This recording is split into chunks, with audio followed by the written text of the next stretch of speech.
Okay, we have Braden Mann. Any questions for Braden? They're going to make me start it off. Why don't you talk about the team and the preparations you've had this spring? It's been awesome. The spring and summer are going really well. And the new guys who just came in, putting in a lot of work, and I just think that this offseason was really productive in the weight room and on the field and just doing a lot of extra stuff. Gauging from past questions from your teammates and coach you've been in here, can you talk about the LSU game? It was the craziest experience of my life. I've never even watched a 7 overtime game, much less played in one. And by like the third overtime, I basically did watch because I didn't have to hold anymore.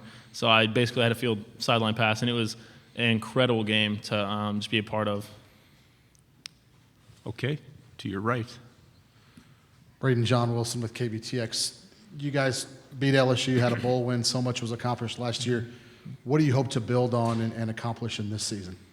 I just think taking the energy that we finished with and going into the first half of the season. This first half, we started off a little slower than we did the end of the season, which has been kind of different for us. Normally, or in the past, we've kind of fallen off just a little bit in November, and I think that was a huge emphasis for us this year that we improved on a lot. So now it's just about starting fast and finishing fast. You've gone through a series of interviews already today. What have been the questions you've had? We've never seen a punter at SEC Media Day. That was number one, which I laugh at every time because I was like, well, A&M had another one a couple years ago, so there's two for you. Okay, right here in the middle. Go ahead. Hey, I was just wondering, at what age did you realize you could maybe take your talent to the next level?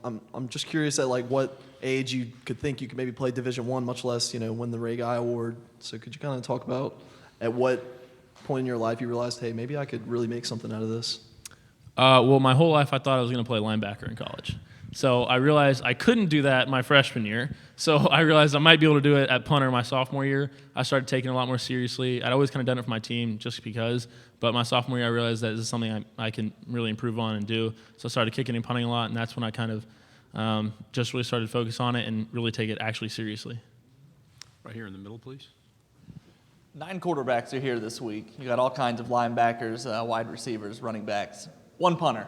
You obviously know that. You've been asked a million times about that, but that means you get to rep the special teamers from across the entire SEC. Give us your elevator speech on why more teams should be bringing special teamers to media days. It's a third of the game. I mean, we got to bring 3 guys, and we brought an offense, a defense, and a special teams guy.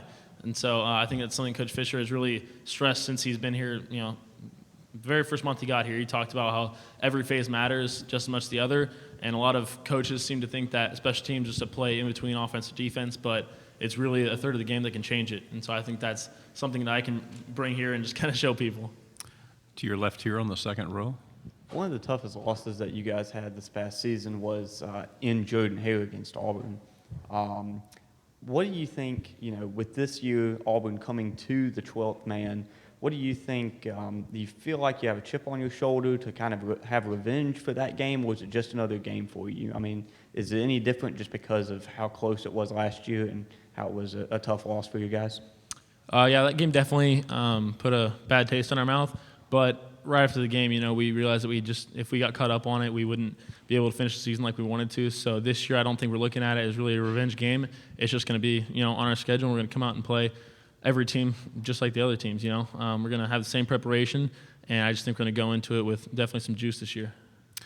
Gentleman here. Hey, man, Caleb Noe, CBS Knoxville.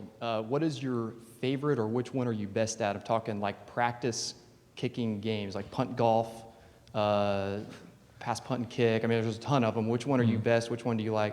Also, how good of a long snapper are you? My favorite game is punt golf. So the rule is you get to go from one end of the field to the other. You get a punt, throw, and then a drop kick. So if you just do a punt and a throw, it's 1 under. And so that's the one I like a lot, just because I feel like I can let the arm loose a little bit. And then deep snapping. That's right. So my sophomore year, I actually was a backup deep snapper for a game, and because we only traveled 1, and so our deep snapper we thought got hurt. So I almost went in on 3rd down. Then we find out he was healthy. So I practice deep snapping just because we have that much free time in practice. To your right. Braden, as players, how do you guys approach the upcoming schedule? that is arguably one of the toughest in the country? I don't think we look at it as really a different schedule. We're never going to have an easy schedule. We play in the SEC West, so it's not really anything outlandish for us. I just think it gives us a great opportunity to kind of prove what kind of a team we are, what kind of a team we've built over the past year and a half. Okay, to your right. Hey, Braden, Leah Musgrave, TexAgs.com. First of all, optimism is certainly high around the A&M fan base for year 2 under Jimbo Fisher, but I'd like to know, what was your initial adjustment like to this new staff, and then what are you expecting from your staff in 2019? I say the staff is just different. We had a lot of differences, and so we just kind of had to get used to it. We all love the staff. The coaches are all amazing. Coach Fisher obviously has been awesome to play under, and I'm looking forward to another season with it. He just kind of brought a lot of different stuff. He's an old school guy who just likes to do things the right way all the time, and that's what I love about him. And then I just think that, to answer the second question, I just think that the staff going into this year is really looking forward to it, because now we've got a year under our belt with everyone that's new. We've kind of had time to adjust, and we've gone through a season, so we know what we can work on, what we did well, and so I think we can improve on both. To your left over here on the third row. Hey, AJ Spur, 90.7 WVUA Tuscaloosa. Who's the last player you want back returning your punt? I don't know. There's so many in the SEC. It's ridiculous. I know this year, just situation wise, we played Alabama. I don't know which. It was pretty early in the season, and Jerry Jeudy was obviously one of our guys, but that we didn't want to touch the ball. But basically, everyone you get in the SEC West has great returning experience. I know South Carolina had a really good returner, really big returner who could obviously go fast down the field. So I just try to keep it out of everyone's hands. That's the goal. Okay, against the wall. Go ahead. Hey, Braden. Michael Braden from Saturday Down South. I know you have no input on the schedule or anything like that, but I just want to get your thoughts on Texas A&M playing Texas. If they gave you the option to bring that game back, would you want to see it brought back? That's way above my pay grade. I know I grew up watching the rivalry, and I love watching it, obviously. It was something we did every November, and I didn't even grow up an A&M or Texas fan, really. But that was just one of the games I love watching. So I don't really get a choice in that. Whatever team's on our schedule, that's what we're going to play. So if they're our team, I know we're going to play them as hard as we can. I know we'll definitely give them run for their money. Okay, to your left. So Sam Cook for the Ravens said he had 28 different styles or different types of punts. How many do you have in your arsenal? I actually watched that entire video, and I got really inspired a couple years ago. I went and my special teams coach at the time, Coach Banks, he had me sit down and watch every single one of Sam Cook's punts over the past 3 years. So I got to witness a lot of those 28 or 26 or whatever. I would say in mine, I have probably 7 or 8 different ones that I do. What's so crazy about him is that he can really do it from the exact same position, so he doesn't give it away at all. So that's what I'm trying to work on for sure. He is definitely fun to watch. Again, to your left. Would you rather have 45-yard fair catches all the time or 60 yards with 15-yard returns? They're both net 45. Which would you rather have? Just as a stress reliever, 45 net and gross. Whenever I hit it and it goes further than my coverage can cover the time, any return yards is bad for us. So I just think that fair catches are definitely a lot safer of an option. I know it seems boring. It seems like less of a fun play to have rather than a 60-yard punt. But I would definitely say a fair catch just to ease off of my stress level a little bit. Do people underestimate the SEC fever in the state of Texas?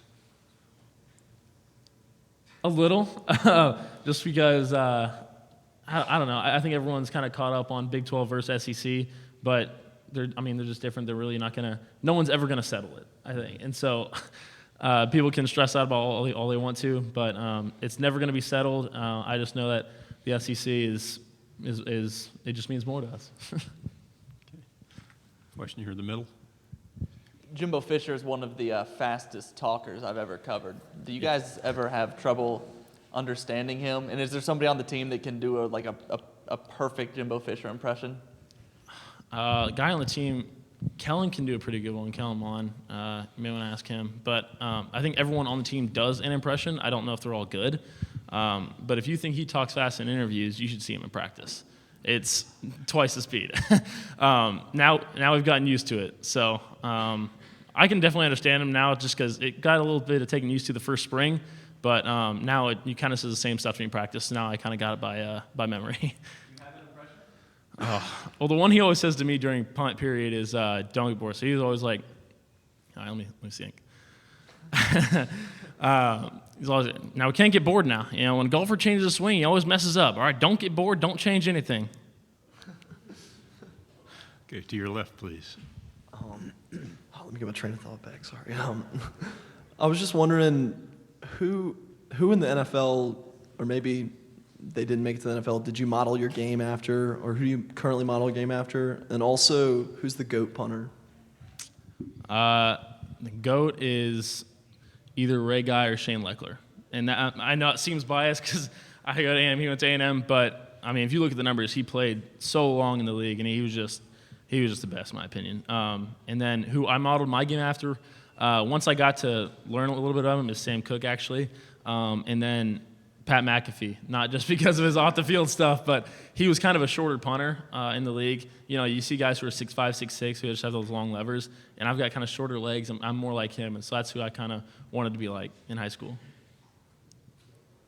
Do we have anything else? Thanks very much. Very Thank you. entertaining face.